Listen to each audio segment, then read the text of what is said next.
Donc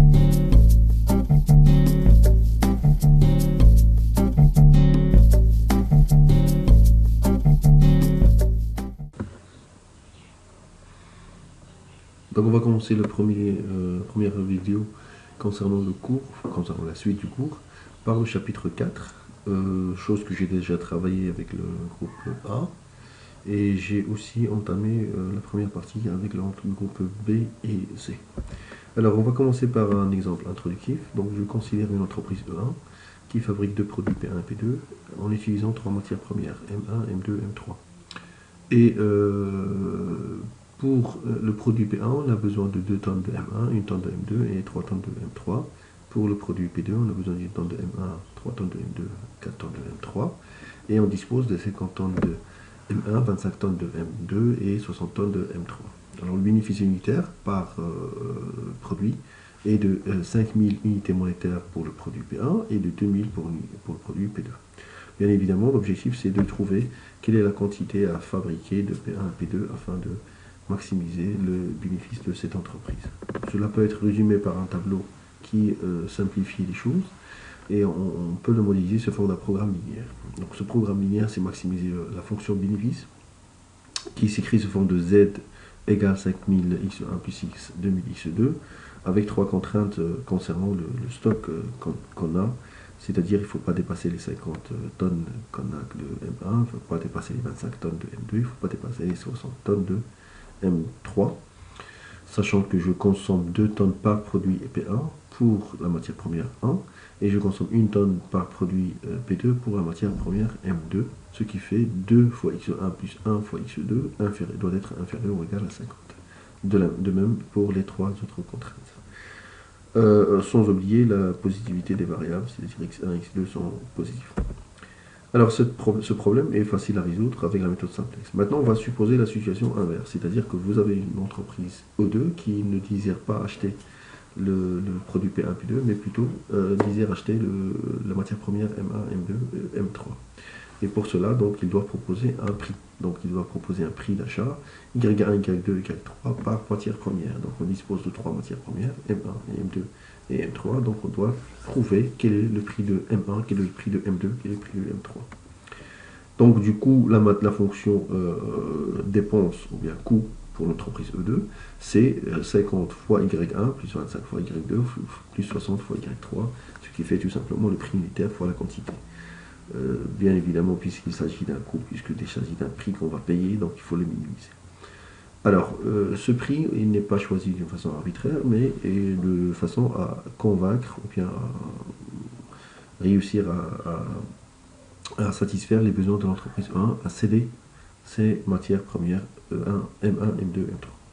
Et cela en assurant tout simplement le prix, le bénéfice unitaire par produit P1 P2, ce qui revient à faire 2Y1 plus Y2 plus 3Y3 doit être supérieur à 5000, c'est-à-dire le bénéfice par produit P1, et de même Y1 plus 3Y2 plus 4Y3 doit être supérieur à 2000, qui est le bénéfice de Y3. Donc si on revient en arrière, on constate que ces coefficients, ce n'est rien que les coefficients qui composent le produit P1 et les coefficients qui composent le produit P2, ce qui fait que ça fait Y1 plus 3Y2 plus 4Y3 doit être supérieur à 2000.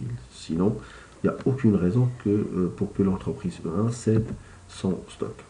Donc, on obtient un autre programme linéaire. Ce programme linéaire est différent du premier. Donc, c'est un programme de minimisation avec deux contraintes et non pas trois. Si on compare les deux problèmes, alors ils ne sont pas tellement différents parce que le premier on l'appelle le primal et le deuxième on l'appelle le dual. Donc, plutôt le dual associé. Ça veut dire pourquoi c'est associé.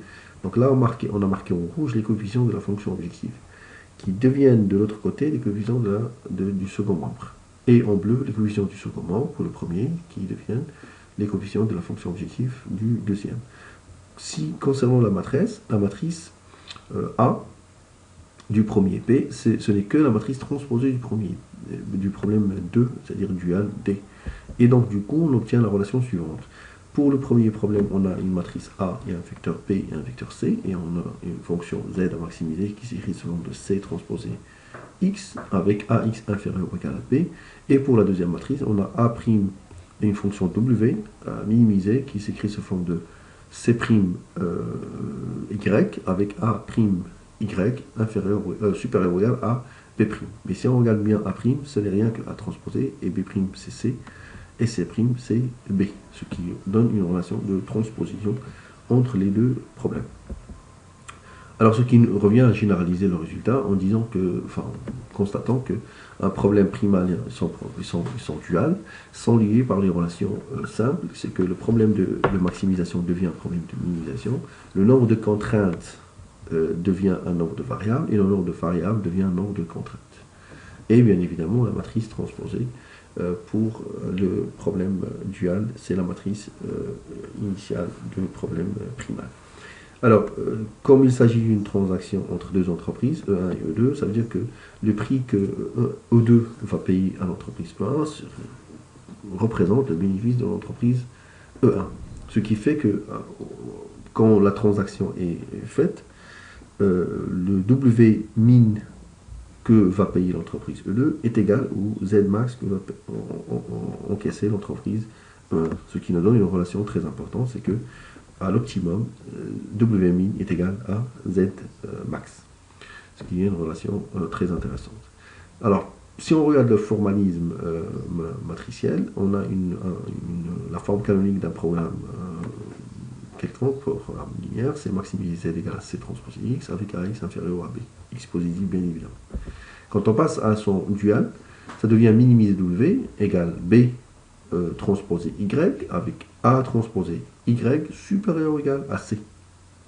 En fait, c'est les mêmes coefficients, mais sans rédiger autrement, c'est-à-dire il y a une relation de transposition entre les deux problèmes. Alors, ce qui fait que ça nous fait cette relation entre les deux problèmes.